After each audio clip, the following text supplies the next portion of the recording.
आज भारतीय जनता पार्टी के माननीय जिलाध्यक्ष बहन जी के नेतृत्व में यहाँ सभी जिला के मंडल अध्यक्ष और हमारे मन की बात के जिला के संयोजक यहाँ पर उपस्थित हैं। तो आज हमारा जो उद्देश्य है 123वीं मन की बात जो 29 तारीख को सुनी जानी है 11 बजे माननीय प्रधानमंत्री नरेंद्र मोदी जी, जो कि हर महीने आखिरी जो संडे होता है उस दिन ये मन की बात करते हैं।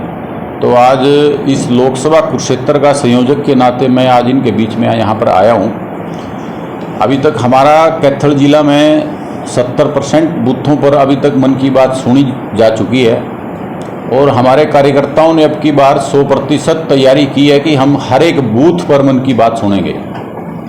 ऐसा पार्टी का निर्णय है और ऐसा पार्टी का उद्देश्य है कि इस मन की बात के उद्देश्य से, इसके माध्यम से हम हर वर्ग से जुड़ें और हमारा जो कार्यकर्ता जो बूथ पर बैठा है, जो शक्ति केंद्र प्रमुख है हमारे मंडलों के जो पदाधिकारी हैं, हमारे प्रमुख लीडर हैं, हमारे चेयरमैन हैं, हमारे वाइस चेयरमैन हैं, विधायकगण हैं, पूर्व विधायकगण हैं, पूर्व सांसद हैं, सभी इस मन की बात को एक तरह से पर्व के तौर पर मनाते हैं। और मुझे खुशी है कि कैथल जिला में जो मेरे पास आज फीडबैक आया है कि 70% पिछले महीने बूथों पर मन की बात सुनी गई और माननीय प्रधानमंत्री जी का जो संदेश है वो आम जन तक गया। ये बहुत गर्व की बात है, बहुत सुंदरता की बात है। और आगे इनका सभी मंडल अध्यक्ष जो हमारी टीम यहाँ पर है, इन सब ने ये योजना बनाई है कि इस 29 तारीख को 100 की 100% बूथों पर मन की बात सुनी जाएगी। और ये बात मैं आप लोगों के बात सामने इसलिए कह रहा हूँ मीडिया में आप सबके सामने कि इस 29 तारीख के बाद आपके सामने फिर मैं एक बार आऊँगा और आपको बताएंगे कि सभी वाकई में 100 के 100 बूथों पर हमने माननीय प्रधानमंत्री नरेंद्र मोदी जी की मन की बात सुनी है। सर, अच्छी बात है, मन की बात को एक पर्व के रूप में आप लोग मना रहे हैं, लेकिन क्या पोलड़ के गांव के लोगों की मन की बात के बारे में कुछ सोचा? 271 घरों को नोटिस जो है वो दिया गया, क्या उसकी मन की बात के बारे में कुछ सोचा? देखिए, जब से भारतीय जनता पार्टी की सरकार हरियाणा प्रदेश में और केंद्र में बनी है, बहुत सारे ऐसे विषय आए जिनके बारे में पिछली सरकारों ने एक के बाद एक तरह से टरकाने का काम किया। आपको याद होगा कि जो पटाधारी जितने प्रदेश में लोग थे, खासकर पेवा की मैं बात करूं, उन्होंने कितनी लंबी लड़ाई सुप्रीम कोर्ट तक लड़े, कितने लोगों को पैसे दिए, कितने लोगों को पैसे अपना कितना नुकसान किया। लेकिन हरियाणा सरकार ने उस माननीय मनोहर लाल जी ने और मौजूदा नायब सैनी जी सरकार ने उस इशू को ही ख़त्म कर दिया। जितने पटाधारी थे सबको, और इसके अलावा जो शहर में जितने पुराने दुकानदार थे जो दुकानों पर बैठे हुए थे, उन सबको मालिकाना हक दिया। यानी कि सरकार, हरियाणा सरकार और केंद्र सरकार ऐसे विषयों को जो सरकार की परिधि में आता है, अभी उसको पोलड़ का जो विषय है सरकार के अभी परिधि में आता है।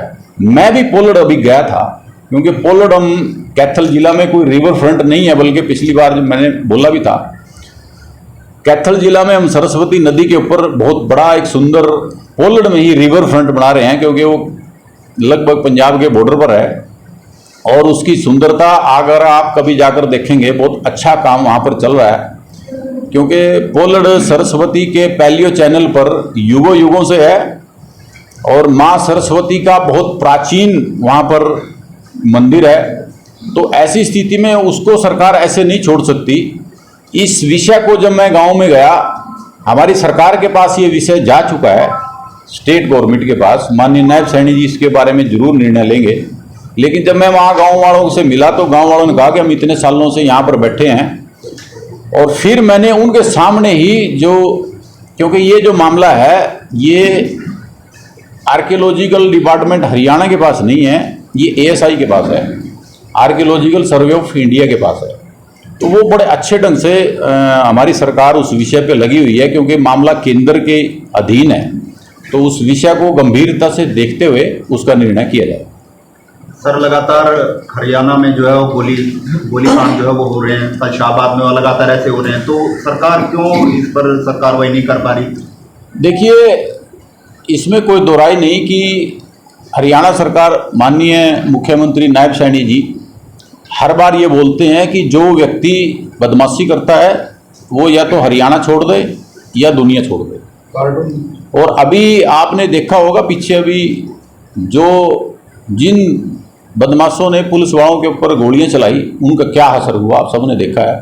तो समय लगता है, धारा 302 आईपीसी और क्रिमिनल प्रोसीजर एक्ट सब बने हुए हैं, उसके बावजूद भी लोग अपराध तो करते ही हैं, लेकिन उनका इलाज सरकार करती है। इस बयान के बाद ज्यादा गोलाबारी चलने लगी है सर, ज्यादा गोलियां नहीं, ऐसा तो नहीं है। ये एक मुझे लगता है कि हरियाणा बहुत शांति प्रिय स्टेट है और यहाँ पर जितने लोग रहते हैं बहुत ही शांति, एक दूसरे से भाईचारे से रहते हैं।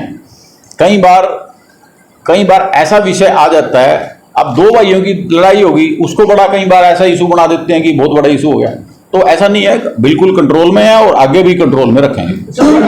मुख्यमंत्री का बयान आया था कि 6 महीने का कोई भी सड़क नहीं मिलेगी, मगर आज भी वही बुरा गाँव का करें शहर की करते। थोड़ी सी आज अगर आप चंडीगढ़ से नारनौल जाना चाहें तो 3 घंटे में केवल और केवल इस नरेंद्र मोदी सरकार में, नायब सैनी सरकार में ही संभव है। पहले जब हम नारनौल जाया करते थे तो लगभग 1 दिन पूरा लगता था। आज लोग खाटू श्याम जाते हैं, 4 घंटे में खाटू श्याम बालाजी पहुंच जाते हैं। ऐसा कोई सड़क नहीं है।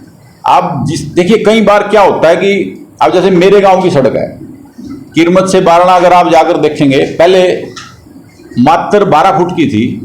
मैंने छोटी सी एप्लीकेशन दी, मैंने रिक्वेस्ट की डिपार्टमेंट से, पीडब्ल्यूडी से कि इस सड़क को थोड़ा चौड़ा कर दें। अब वो 18 फुट की होगी, इतनी सुंदर सड़क बन गई। समय लगता है। कई बार क्या होता है कि मैं एक टेक्निकल बात आपको अंदर की बात बता देता हूँ, आप सभी भाई हैं, जनता आपके माध्यम से सुन रही है। कई बार कुछ कामों में प्रोसीजर में समय लग जाता है। ऐसा नहीं है कि सरकार ने डिनाई कर दिया। हो सकता है कि आपने किसी कार्यकर्ता ने जिला प्रधान की नॉलेज में या हमारे एमएलए, एमपी या सांसद या प्रतिनिधि के नॉलेज में ना डाला हो, इसलिए लेट हो गया हो। कई बार प्रोसीजरल भी प्रॉब्लम हो जाती है। तो ऐसा नहीं है। सड़कों के लिए अगर कोई सरकार जानी जाती है तो नरेंद्र मोदी सरकार जानी जाती है, नायब सैनी सरकार जानी जाती है। सर, अगर नेट पर सर्च करते हैं बेरोजगारी में हरियाणा नंबर 1 दिखाई दे रहा है, तो इसके बारे में क्या? देखिए, अभी भी आज तक जितने नौकरी हरियाणा सरकार ने दी है, जो मनोहर लाल जी पिछली सरकार में नीति बना के गए थे कि हमने ज़्यादातर ऐसे लोगों को नौकरियां देनी है जो बिल्कुल वंचित हैं, जो इंटेलिजेंट हैं, जो ब्रेन ड्रेन होकर दूसरे देशों में चले जाते थे। आज अगर आप देखेंगे करीब 2 लाख के करीब, अभी माननीय मुख्यमंत्री जी ने कल ही बयान दिया है कि जितने ऐसे पद हैं लगभग 7,000 करीब सबको जल्द भरा जाएगा। तो नौकरियां देने में इस सरकार का कोई मुकाबला नहीं है। पिछली सरकार जो खर्ची और पर्ची के साथ नौकरी देती थी वो आलम आप लोगों ने देखा है। कितनी बड़ी इंडस्ट्री नौकरी लगवाने के लिए काम करती थी, कितना पैसा वो लोग लेते थे, आप सब ने देखा है। लेकिन अब ये सरकार मेरिट पे काम करती है। मेरिट पे भी एक गैंग चला जिसने सारी भर्तियों को लगभग रोकने का कोर्टों में काम किया। उसके बावजूद भी सरकार ने भर्तियां की और आगे भी करती रही। असिस्टेंट प्रोफेसर की भर्तियों में गड़बड़ी की बात कही रणदीप सुरजेवाला, वो 1-2 बात जगह ऐसी आई थी। रणदीप सुरजेवाला जी की आदत है हर बात पे ट्वीट कर देना कि हाँ यहाँ ये हो गया, यहाँ ये हो गया। तो वो कोई इतने अब उनको लाइटली लेने लग गए लोग, इतना ज्यादा बड़ा इशू भी नहीं। अगर आपको हमारी वीडियो अच्छी लगी हो तो हमारी वीडियो को लाइक करें, शेयर करें व हमारे चैनल को सब्सक्राइब कर बेल आइकन को दबाना ना भूलें।